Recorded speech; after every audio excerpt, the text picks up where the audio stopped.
let's take a look at a flashy take on our original PT guitar, the PT Custom. The PT Custom features a highly figured maple top over a swamp ash back.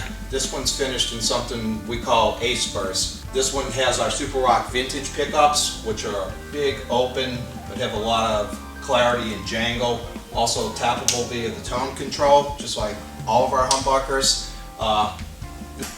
John, you want to talk a little bit about this bridge and other features? Yeah, this is bent spring steel, this whole bottom plate for resonance, individual brass chrome plated saddles for intonation. Something that's really cool about this guitar, actually all of our necks, is the fret slots. You can see you don't see the metal tang on each edge like you would on a normal fretted neck. We actually stop just shy of the edge and each fret is inlaid, and that increases the rigidity of the neck and the longevity of it staying straight when adjusted.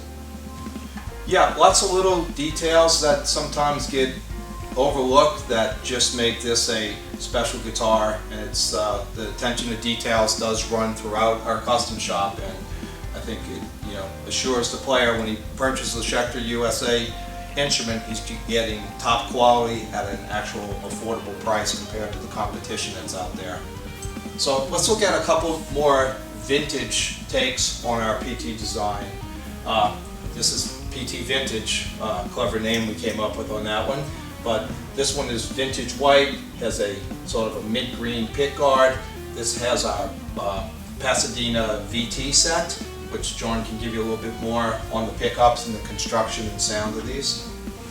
These, again, like we had on the traditionals in the S form, is a traditional tele-style pickup, vintage construction down to the composite of what the bobbin's actually made out of, the magnet wire.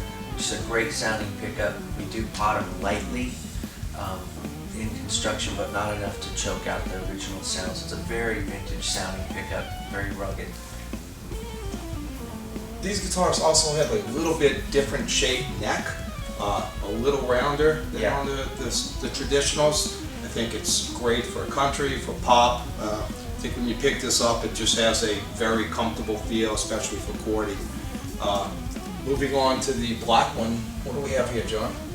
Well, something we didn't call attention to, which shares on both of them, is the fully intonatable bridge. Even though it is a standard vintage look, we do have the compensated brass saddles for each one of the strings, along with a spring steel, they call it an ashtray plate, to stay kind of period correct.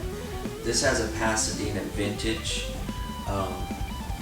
humbucker in the neck, and something we didn't show on the previous one is we have kind of a period correct round jack plate that's actually in the same vein as our neck plates, is turned out of a solid piece of billet aluminum and then clear anodized.